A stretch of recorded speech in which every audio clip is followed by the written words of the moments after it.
Hello viewers, welcome to life with Lakshmi. आपका स्वागत है। आज हम बनाने जा रहे हैं सर्दियों में खाए जाने वाले ताकतवर लड्डू। ये फ्लैक्स सीड के लड्डू हैं। इसको अलसी के बीज भी कहते हैं, तीसी भी कहते हैं। इसकी प्रिपरेशन के लिए मैं जो जो सामान लगाती हूँ वो आपको बताती जा रही हूँ। मैंने फर्स्टली इसमें कढ़ाई चढ़ाई और इसमें मैंने 250 ग्राम बादाम लिए हैं, जो मैंने मात्र 1 चम्मच तेल में ही फ्राई किए हैं। मतलब ज़्यादा देर इसको रोस्ट नहीं करना है, बस हल्का सा इसको रोस्ट करना है और निकाल लेना है। उसके बाद हम फिर से 1 चम्मच ही इसमें घी या ऑयल डालेंगे। इसमें आप रिफ़ाइंड का यूज़ कीजिए या देसी घी का यूज़ कीजिए, डालडे का यूज़ नहीं करना है। फिर हमने इसमें 200 ग्राम काजू लिए हैं, उसको भी हमने रोस्ट कर लिया है। फिर हमने थोड़ा सा इसमें आधा चम्मच फिर रिफ़ाइंड डाला है और इसमें फिर हमने 250 ग्राम मूंगफली के दाने लिए हैं, इसको भी हमने रोस्ट करके साइड कर लिया। अब हमने इसमें किशमिश ली है, इसमें हम थोड़ा सा तेल डालेंगे और उसको ज़्यादा देर रोस्ट नहीं करेंगे, हल्का सा चलाएंगे, बस कलर चेंज नहीं होना चाहिए उसका। और फिर उसके बाद हम इसमें अब 4 चम्मच घी डालेंगे। उसके बाद हमने इसमें 250 ग्राम आटा लिया है, उसको भी हम अच्छे से भून लेते हैं। इसको भूनने में थोड़ा सा टाइम लगेगा क्योंकि धीमी आंच पर इसको हमें एकदम ब्राउन करना है, इसको मतलब रेडिश ब्राउन, ये नहीं कि जलाना है। धीमी आंच पर इसको अच्छे से भून देना है आटे को, और इसको भी भूनकर हम साइड कर लेंगे। बाकी चीज़ें तो हमने थोड़ी थोड़ी देर के लिए रोस्ट करी थी, लेकिन इसको हमें रोस्ट करने में कम से कम 10 मिनट लग गया। इसको हम धीरे धीरे धीमी आंच पर ही रोस्ट करेंगे और इस तरह हम इसको साइड कर लेते हैं। अब हम लेंगे अलसी के बीज, फ्लैक्स सीड्स। ये हमने 300 ग्राम लिए हैं।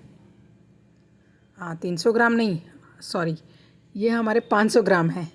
500 ग्राम अलसी के बीज हमने लिए हैं। इसको हम अच्छे से रोस्ट करेंगे। इसको भी हम हाई मीडियम फ्लेम पर रोस्ट करेंगे, और जब तक इसमें से चटकने की आवाज़ ना आने लगे तब तक इसको धीमे धीमे चलाते रहेंगे, अलटते पलटते रहेंगे। इसको रोकना नहीं है, हाथ चलते ही रहना पड़ेगा हमारा। इसमें से जब तक चटकने की आवाज़ आने लगे तो समझिए हमारा ये जो अलसी का बीज है ये रोस्ट हो गया है।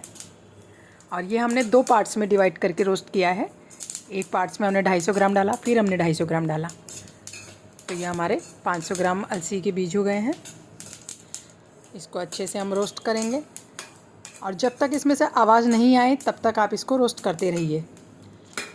ये सर्दियों में बनाए जाने वाले एक स्वादिष्ट लड्डू हैं, जो खाने में बहुत ही टेस्टी लगते हैं, सेहत के लिए बहुत अच्छे हैं।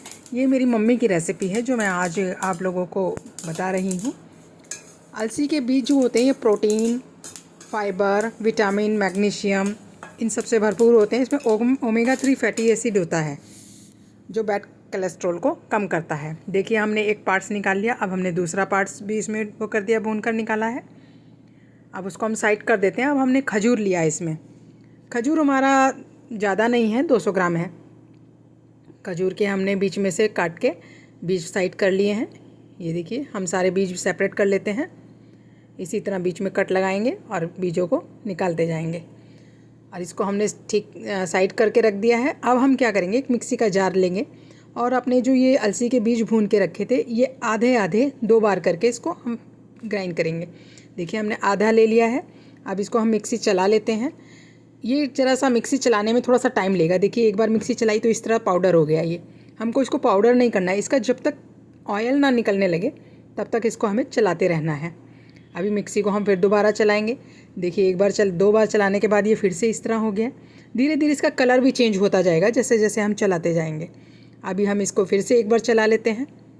जब तक ये हाथ में बंधने ना लगे, कि हाथ में ऑयल जैसा ना रिलीज़ होने लगे, तब तक इसको बनाना है। देखिए अब हमारा ये हाथ में अच्छे से बन रहा है और हाथ में ऑयल जैसा भी हो गया है। तो ये हमारा इस स्टेज पर हो गया है। इसको हम निकाल लेते हैं।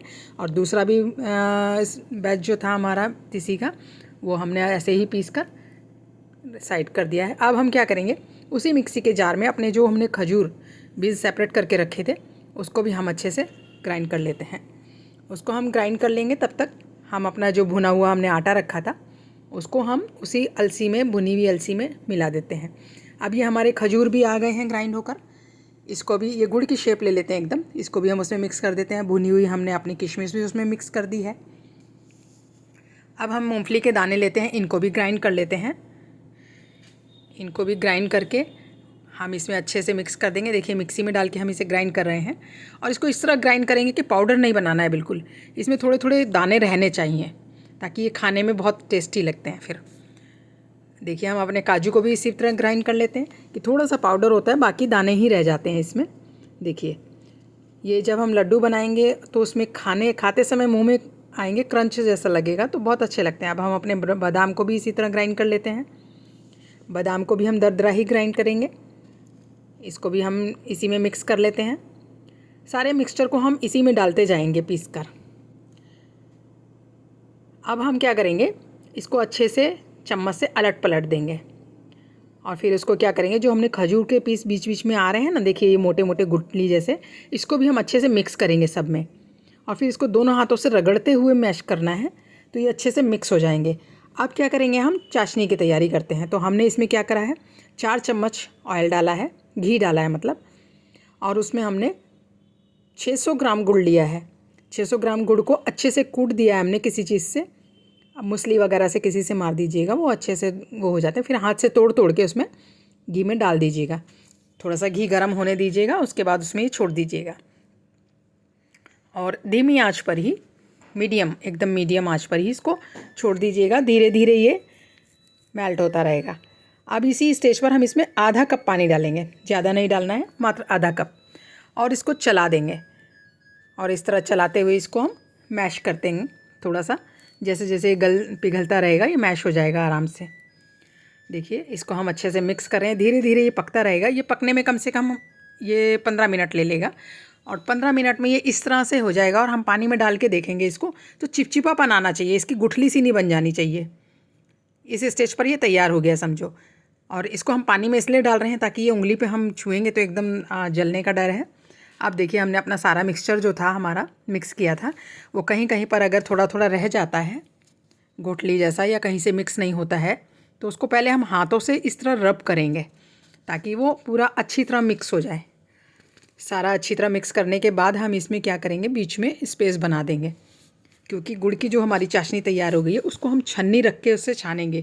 क्योंकि गुड़ में जो होते हैं कुछ कंकर पत्थर रेतीले कण आते हैं जो फिर लड्डू का स्वाद ख़राब कर देंगे बीच में, कुरकुर करके दांत के बीच में, इसीलिए उसको हम छन्नी से छान देते हैं। देखिए हमने छन्नी उस पर रख कर इसमें गुड़ डाल दिया है।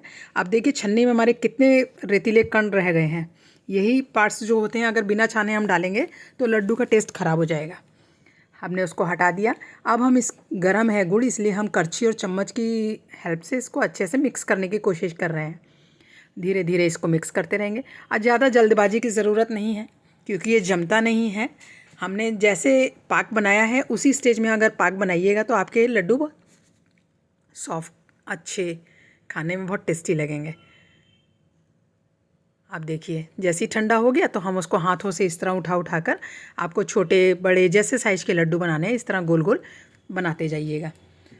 बस इसी तरह हमको ये सारे लड्डू बनाकर रेडी कर देने हैं।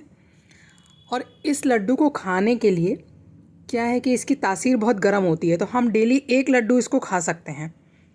आप सुबह ले लीजिए दूध के साथ या फिर रात में सोते समय इसे दूध के साथ खाइए। इसे अलग अलग तरीक़ों से ही खाया जाता है। ये बैड कोलेस्ट्रॉल को कम करती है, स्ट्रेंथ इम्यूनिटी बूस्टर है ये, और हेयर ग्रोथ इसको बढ़ाता है, और बैक पेन, नी पेन या हेडेक या वज़न कम करता है। इन सब में बहुत लाभकारी है ये हेयर ग्रोथ सप्लीमेंट तो है ही, और मैं इसे स्पेशली अपने हेयर ग्रोथ सप्लीमेंट की तरह ही यूज़ करती हूँ। आप देखिए इस तरह हम बनाते जाएंगे। देखिए देखने में भी कितने अच्छे लगे, और ये चमकदार क्यों लग रहे हैं आपको मालूम है? क्योंकि हमने अपने गुड़ में जो थोड़ा सा घी डाल दिया था ना स्टार्टिंग में, उसकी वजह से, और अलसी को जो हमने अच्छी तरह से पीस दिया था जिसमें से ऑयल रिलीज़ हो रहा था, उस वजह से इतना शाइनिंग देता है ये लड्डू। और इससे क्या होगा कि ये लड्डू हमेशा सॉफ्ट ही रहेंगे, ये कड़क नहीं होंगे कि इसको तोड़ना पड़े, बहुत ज़बरदस्ती किसी चीज़ से तोड़ के खाना पड़े, नहीं, ये बहुत सॉफ्ट रहेंगे, खाने में टेस्टी लगेंगे। ये रेसिपी आपको कैसी लगी? अच्छी लगी लाइक कीजिएगा, सब्सक्राइब कीजिएगा, शेयर कीजिएगा और कमेंट्स में बताइएगा कैसी लगी। ये मेरी माँ की बहुत पुरानी रेसिपी है जो हम बचपन से खाते चले आ रहे थे, और आज मेरा मन किया मैं उसी रेसिपी को दोबारा रिपीट करूँ। आपको कैसी लगी बताइएगा। Thanks for watching.